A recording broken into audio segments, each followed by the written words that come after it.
अस्सलामुअलैकुम everyone, I am Zubair Salim और आज हम बात करने वाले हैं। क्या एक बैंक कोलैप्स कर सकता है? क्या एक बैंक फेल हो सकता है? क्या एक बैंक डिफॉल्ट कर सकता है? तो आंसर है यस, बैंक डिफॉल्ट कर सकते हैं।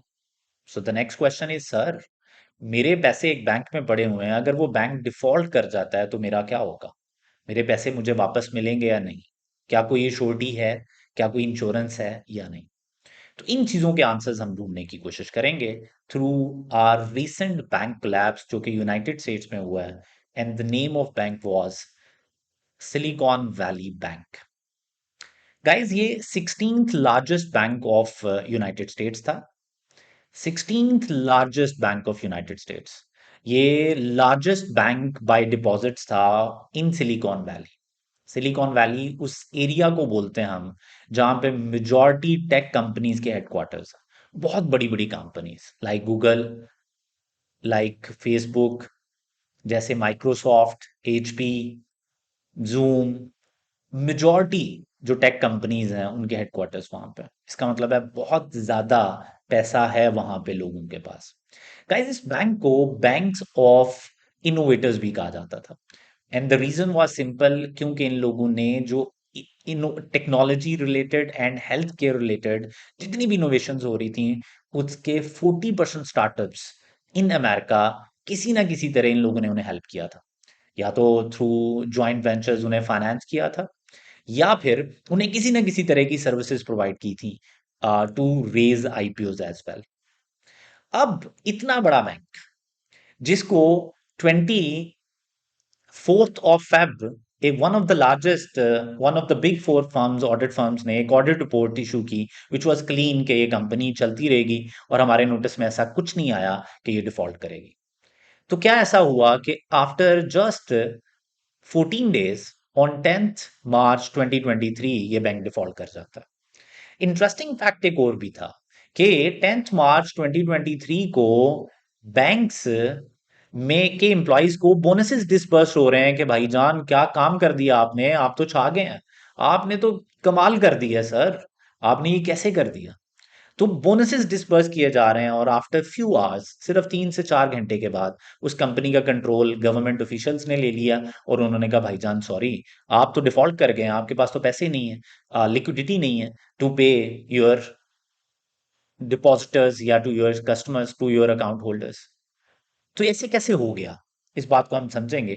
लेकिन इसको समझने से पहले एक जो इंपॉर्टेंट बात है वो क्या है कि व्हाट विल हैपन कि अगर अगर अगर बैंक एक डिफॉल्ट कर जाता है तो क्या कोई इंश्योरेंस है?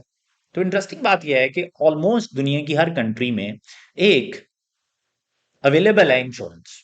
पाकिस्तान में ये इंश्योरेंस प्रोवाइड करता है डिपॉजिट प्रोटेक्शन कॉर्पोरेशन, जो कि एक सब्सिडरी है स्टेट बैंक ऑफ पाकिस्तान की। कितनी इंश्योरेंस प्रोवाइड करते हैं? ₹2,50,000 की, 2,50,000 की इंश्योरेंस अवेलेबल है।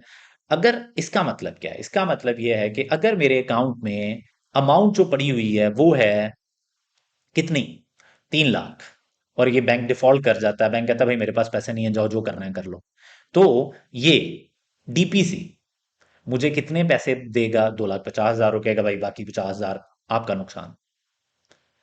फिर अगर आपका नुकसान, नुकसान से हमेशा मुझे बात याद आती है, तो क्या कहेंगे डिपॉजिट प्रोटेक्शन कॉर्पोरेशन वाले कि भाई तेरा मुकद्दर तेरा नसीब, नवाज शरीफ, नवाज शरीफ। अब आप समझ तो गए होंगे कि मैंने ये बात क्यों की है।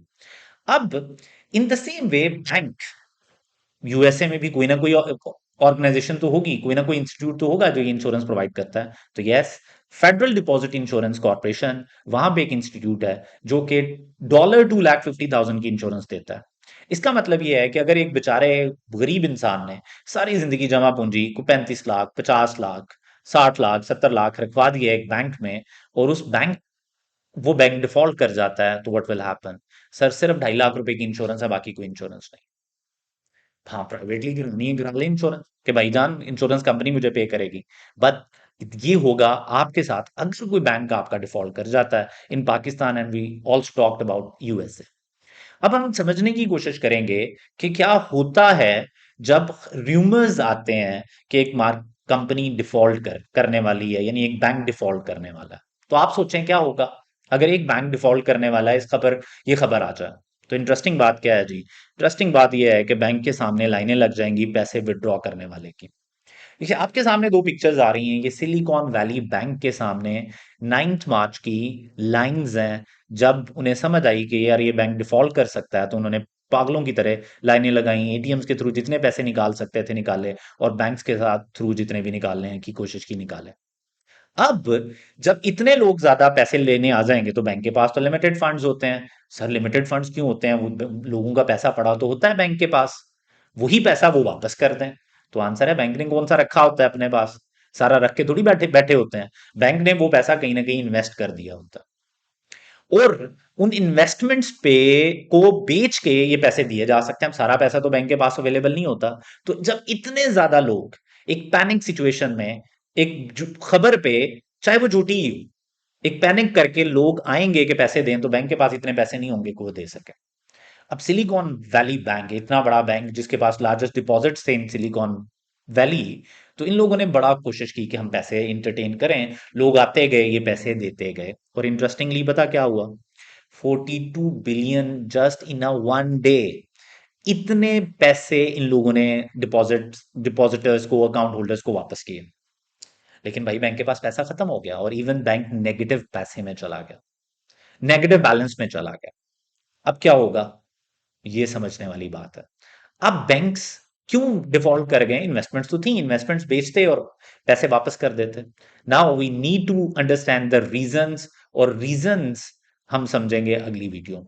बट आई होप आपको समझ आ गया होगा कि किस तरह ये डिफॉल्ट हुआ है ऑन 10 मार्च 2023 को, just 6 days before this date, which is 16 March 2023। मिलते हैं नेक्स्ट वीडियो में with the reasons of the failure of one of the largest banks in United States. Stay blessed. Allah Hafiz.